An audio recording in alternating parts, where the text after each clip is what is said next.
Welcome to Midday Australia. Today, a double helping of sparkling personality as we bring you Colleen McCulloch and Sue Cruikshank.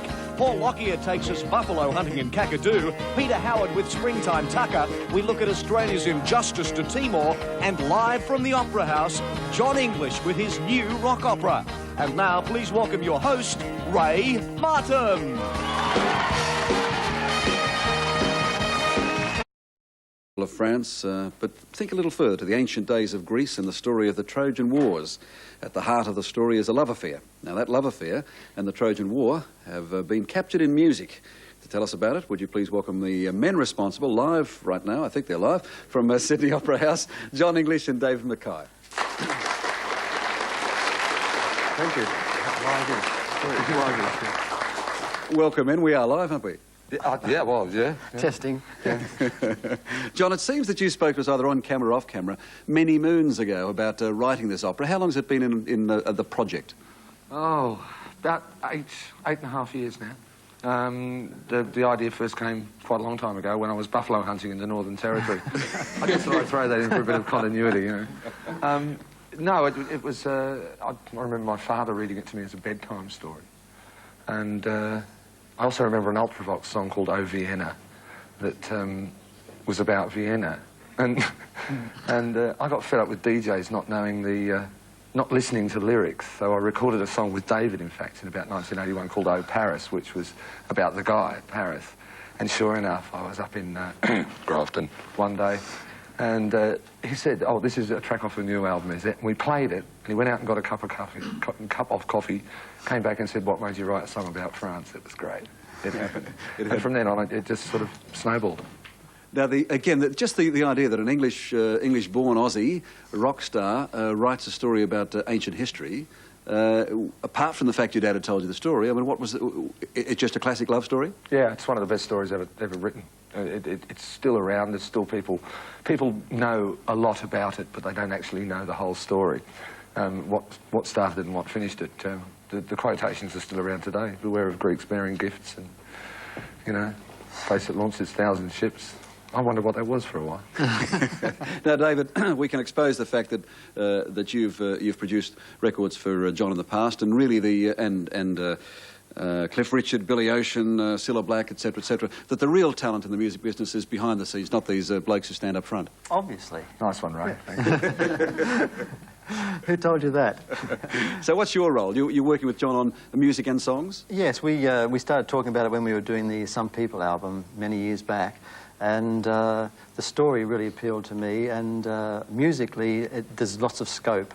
It's quite a big story, so there's plenty of room for orchestra, and the combination of the two types of music that John and I represent was a very good fusion, I think. John, I take it that the idea is to almost do an off-Broadway in Australia with this production, and when it works, I say not if, but when it works, then you'll take it overseas to London or Broadway in New York. Yeah, I don't... it's about time we did our own large-scale sort of epic musical here, you know. And we want to sort of do it all here. We want to get it working here, and we want the version that we mount here to be taken over to London.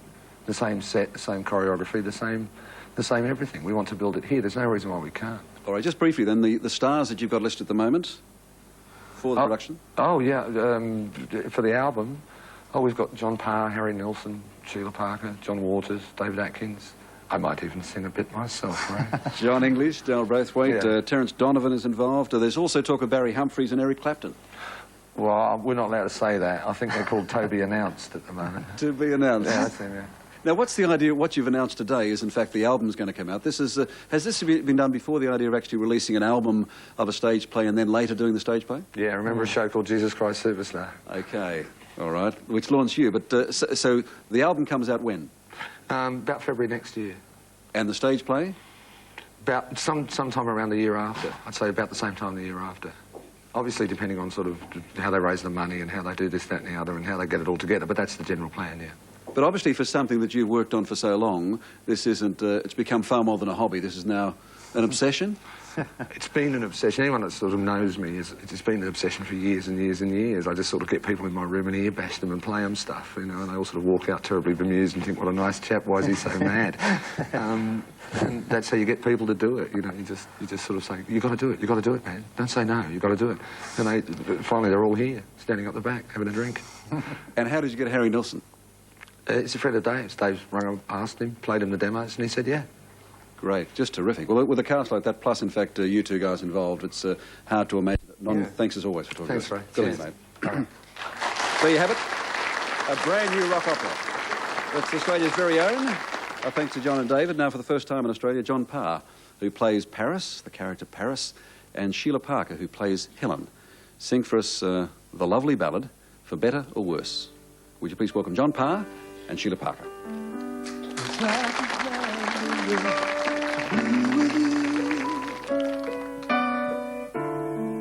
In simple harmony,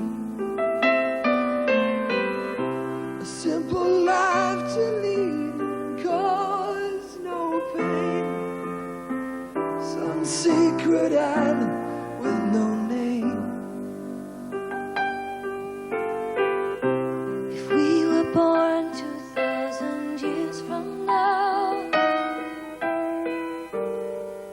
would our love still come first?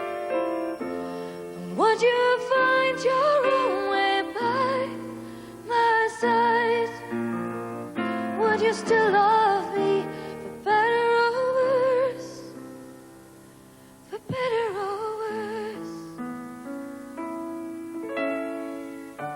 If we could choose our time to live, still have all this love to give, would we be exiled like before? Cause no bloodshed and war. In say 2,000 years or more, would I still find you washed ashore?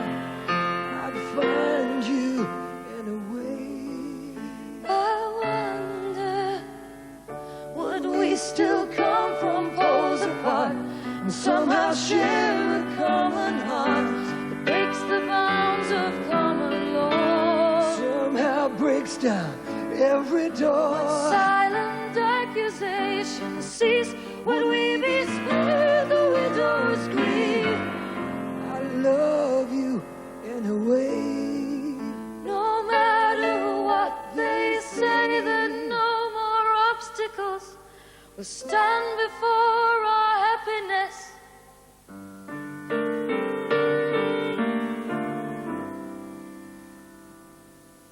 Oh, Paris,